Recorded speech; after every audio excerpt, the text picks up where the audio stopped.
In today's series of Hey Thomas, can you also show us some affordable cars? We have today for you the Fiat 600, the bigger brother of the Fiat 500, and you can see it right here. This is the combustion engine one. On the left side in silver there's the electric one, and that also counts for the Fiat 600 here, the bigger brother. That's both available with the combustion engine and also all electric. And today we've picked the maybe most emotional one, the manual combustion engine, because when Germans do it manual with the shift with the stick, that's definitely a lot of fun. So we will check out what do we get for base price of 25,000 euros, of course some options and so on. What do you get here with the Fiat 600? I'm Thomas, this is Autogefühl in 4K, full screen, full length. Let's go here. Exterior with a very round and friendly Italian design. Also then here with these twinkling eyes. Look at that in the front. Yeah, today also reminds us of Bentley, because they have a similar headlamp styling now on their new Continental, for example. Then the length is 4.17 meters or 164 inches. So although it's the bigger brother of the Fiat 500, it's still a relatively short vehicle overall. It's front-wheel drive, soon more to the engines and so on. In the rear you can see you have this kind of like a little bit boat design where the lower part is a little bit longer. Modern light signature on the right side, and we'll also check out how much space do we actually get. So there is an all-electric version. You can also check out the specs in the video description and also in the pinned comment. And this one in here is the petrol. And this one is also available in different versions, always with a 1.2 liter turbo petrol engine. And this one here with 100 horsepower and without mild hybrid. And there are also optional mild hybrid ones available with a little bit more horsepower. This one here is 10.6 seconds in the acceleration, so it won't be that much. You can see here, engine cover here also dampened underneath and so on. 12-volt battery right there.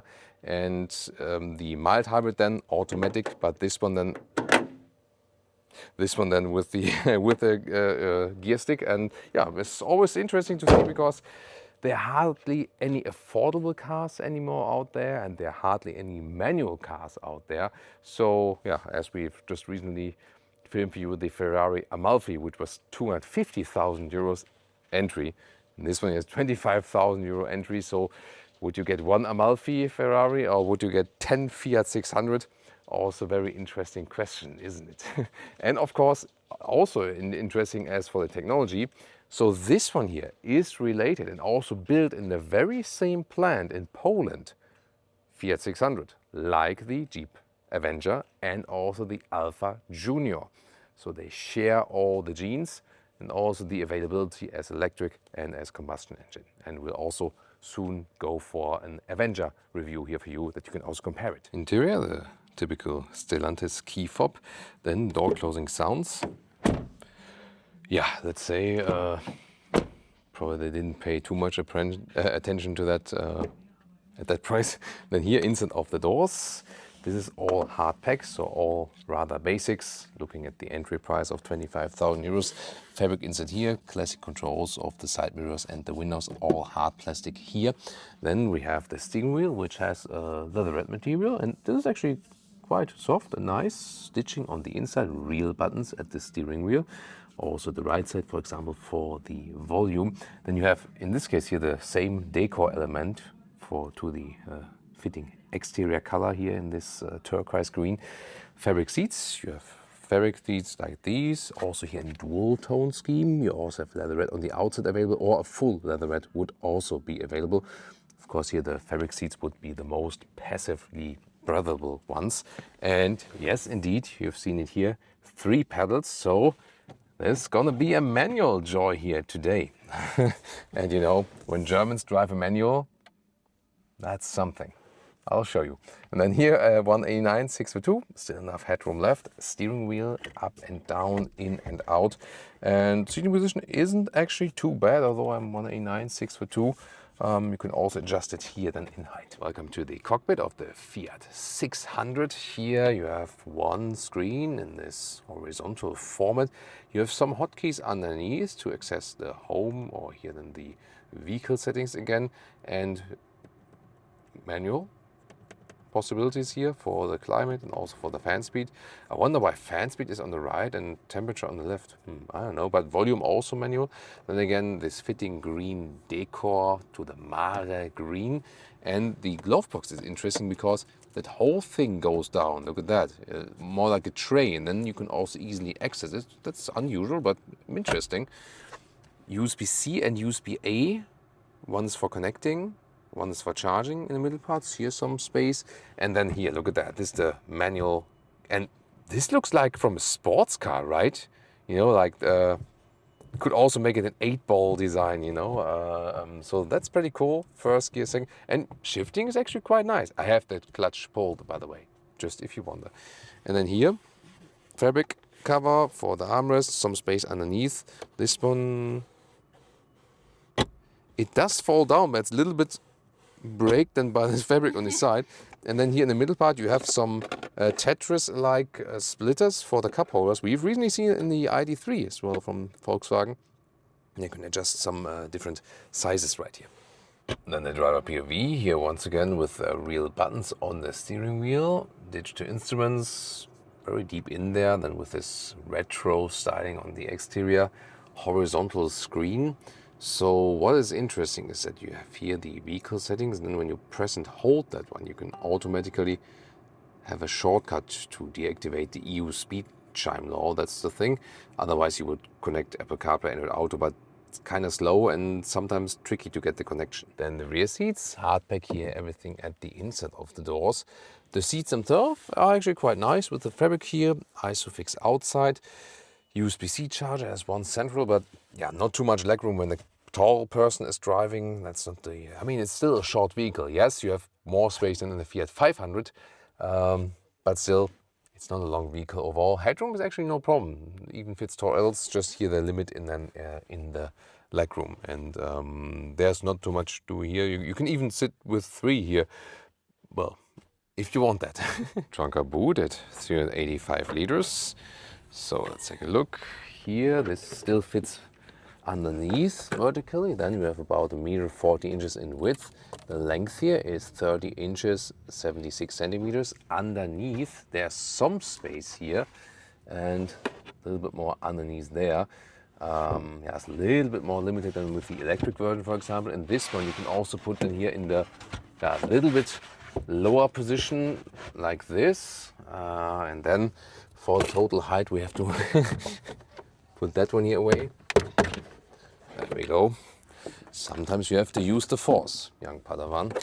And then here 31 inches 80 centimeters in height in the lower position, and the total length to the seats as I'm driving, this is 58 inches 1 meters 46. Let's start driving the Fiat 600 reverse gear first. Because I want to show you the rear view camera, which is not the best resolution, honestly, a little bit blurry and stuff, so can't expect too much from it. And we start here in the B road. We can show you some acceleration. I'm not like doing a launch control, but it's not too bad. Yeah. That's actually not too bad. And yeah, this already feels like rally racing then here now with the Fiat 600, smaller car. Bumpy B roads here, almost feel like in rally Germany, you know, which also goes, well, along the Mosel region usually, but here the Rhine region, but also famous for its vineyards. And yeah, manual gearbox is already a lot of fun, can play a little bit with the clutch. Then here, I promise it, when Germans play with the manual, then we like to play it hard, right? So this will be continued throughout the review, and I just can say that the manual gearbox here is really crisp and sporty, and I really like the knob here on top of the shifter. That is pretty cool. So that brings sporty fun here into the Fiat 600. We have the larger 18-inch wheels on here, but it's not a stiff or sporty suspension. It's rather soft for more comfort. That also fits the vehicle. Also looking forward to when we drive the Jeep Avenger, or the Jeep Avenger. To look at the pronunciation as the German, of course. I also learned that when you spell Avenger, then that the R is differently pronounced between British English and American English. Yeah, strange things, but it's maybe like in German and Bavarian, right? So here now, countryside road. let's drive a little bit quicker, and of course clutch it, lower gear, then you have a little bit more power. I mean, considering the figures of 10.6 seconds in the acceleration, I would have imagined that it's worse in the acceleration actually, but yeah, it's actually not. Still fine. It's okay for most use cases, and you can also put it to the higher gear. Here not too loud so far at about 90 kilometers an hour. That's fine. And these bumps on the road are also evened out pretty nicely. Steering, it's not the most precise one, gotta say that. It's okay. Also, you don't need too much force. It's more set on the comfortable level now, but it's not like the sporty, precise steering wheel as for that one. Well, that's a big truck for the small road here. Ooh, but still not too loud. Now here, harder on the brakes. Still fine. You can very well dose these brakes here. That's no problem. And also, when you shift back, you don't have like a big resistance in the manual gearbox. So honestly, a little bit surprised. Positive. Oh, there's a Fiat 500 and the Cinquecento, and this is here the Fiat 600, the Seicento, from the original Italian names. So really happy with the manual gearbox. Buongiorno to all the Italian fans. Buongiorno. Mille grazie to all our Italian fans out there, of course. And I hope they also are happy to see some Italian cars, like recently with the Ferrari Amalfi and now with the Fiat 600 here. And yeah, there we go. Here in the city, the steering is actually quite nice. Maybe just a thing here on the countryside road. What was the thing here? Ah, yeah. Press and hold, yeah. And now, oh, the interesting nice paint color. there. That was custom wrap for that Audi convertible there. I think it was an A5 convertible there probably. So happy with the manual gearbox. And then here, front wheel drive with that 3-cylinder. It doesn't sound too bad, you know. That's sometimes the thing that the 3-cylinders sound better than the 4-cylinders somehow. Here now, of course, when we're going uphill, then I need to go second gear. Yeah. Come on. Yeah, then you directly feel like in the last Fast and the Furious movie. Yeah, I mean, manual gearbox is always a lot of fun, even though it's not especially handy in a traffic jam or something like that, you know. But it's a nice little city car at that size, and it is actually fun to drive, you know. So, I mean, you see, like, we do have fun here, so why not? Seating position here for tall adults is also not too bad. It's not really uncomfortable. Fine, yeah. The fabric material is also fine. Here, that's something you also maybe then learned when you start driving with a manual. When I was starting to drive cars, there were only manuals in Germany. I mean, then there was like, oh, this guy has a car with an automatic gear. I was like, whoa, really? Oh, 4-speed automatic. And it was like, you know, everyone was driving manuals. So you also learn to do just that. Yeah, at that time in the US, all the cars were automatic already anyways. And then sometimes when you're approaching a traffic light, you're using the engine brake with the manual. You don't use the rear brake, but you put maybe like in second gear and let the clutch come a little bit and use the engine brake as for that. And to me, it's always especially fun when you're like going from third to fourth or back, because that's just like the straight way, you know, and it just gives like this somehow satisfactory feeling doing that. But maybe I'm too much car nerd for that, you know. So yeah, there is also the electric version for this one here, the Fiat 600. It will of course be smoother. It will be more responsive to drive and so on. But this one here, the important thing that you can stay low in the price and really have an entry level of 25,000 euros, and here then 28 with some of the extras. So yeah, it's very interesting, and I'm really looking forward to how the Avenger is driving in comparison towards that. We can now also head to the German Autobahn and see comparison. There's an Avenger. Was it a Compass already? Ah, that was a Compass. Yeah, they're pretty similar, and then you pass to the side, you see, wait a minute, that was the bigger one of that. So sometimes you can also miss that by first judgment, but that's also the thing that the car manufacturers, of course, want to make their lineup very consistent in design. on the cost of that you can hardly differentiate it, actually. When I want to shake up the car here, still stays relatively calm. I would wish for a little bit more precise steering, but maybe that's not the focus of the vehicle. But overall here on the countryside road, it actually drives better than you might expect, because the Fiats are not necessarily known to be driving machines, but it is surprisingly fun, and that's maybe something they're also still keeping as leverage in comparison to the Chinese vehicles, because they push to the market with crazy prices, with crazy interior quality. Interior quality wise, this one cannot catch up again to the Chinese competition. That's clearly the case. But in driving here, this one would still be better, like how it behaves, all the development and engineering which has evolved over the decades. You even feel that in the Fiat 600 that it drives actually very well. Very calm, very settled on the road, and you just know what you get. And now, German Autobahn, let's go!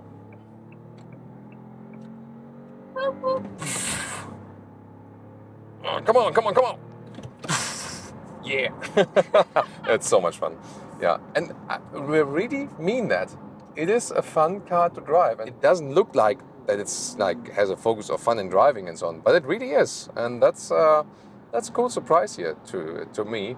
So and it feels really solid, and most astonishing thing is really that it is here close to that 25,000 euro entry price, and you could imagine going with that one here even on holiday. It has enough space. Maybe not for the whole big family or something like that, but if you go with two people or maybe one child or something like that, that does work, So, and then you have to think about always keeping price performance in check. It is so important that we still have affordable cars that are still decent to drive, because not everyone can afford 50, 60, 70,000 euro for a car, or like 600, 700 euros leasing rate per month and so on. And to me, that's good feeling that you also can get affordable cars which are still decent in the driving. And here at 100 kilometers an hour, 60 miles an hour, still not too loud on the exterior. Here, this is a motorway that's also somewhat rough here from time to time. It's fine. You can even go here to the 6th gear if you like, for better fuel economy, or for example here when rolling down, it's not using so much fuel then as for that. Here, lane change at these speeds doesn't shake up, still feel safe. That's also fine. And from the steering, you have some basic cruise control here, so that would be actually inbuilt, and that's it. But honestly, at that price, with that car, you don't really need much more. You could set it to a limiter, for example, as well, or then switch to the cruise control again, and that's about it. So it's actually doing fine on the motorway. And I would have imagined that it's also louder on the motorway, but it's actually not, So yeah, actually in driving, it is a pleasant surprise here today with the Fiat 600. Let's see. Oh, there's a German Blitzer, like a speed camera hidden behind the sign. Yeah, of course. Why would you make it open that everyone can see it, right? It's all about the money. Money. And then here, yeah, in the corner, not so bad either, right? Even fun. Oh, yeah, there's our X3. It's not a plug-in though. Sport. But the it's the M Sport, and then is the Dune. It's called Sand Dune. So yeah, Dune Grey. It's called at BMW. The color that we have on our personal vehicle here. Yeah. So, what do you think about here our driving part of the Fiat 600, guys? And the fuel economy. So 36 mpg US, 44 mpg UK. Some 6.6 and 6.5 liters on 1 kilometers. It's not the best, of course, for the small vehicle. This one here, now in situation city traffic and some countryside, like 80, 90, 100 kilometers an hour. That was our driving case here for today. It can be better, of course, with the mild hybrid engine. Then you would especially save some fuel in the city. But again, then you're also not at that lowest entry price. So as I said, 25,000 euros is the entry price, also here with the manual gearbox. However, we had some equipment here with this icon trim and the paint and so on, and then we end up at 28,000 euros.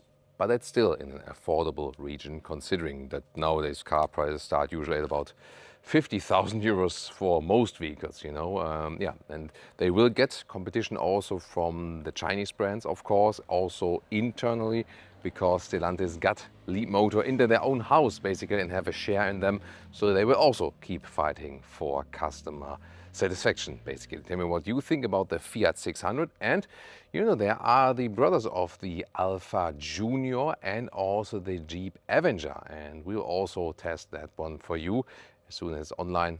We'll also link it.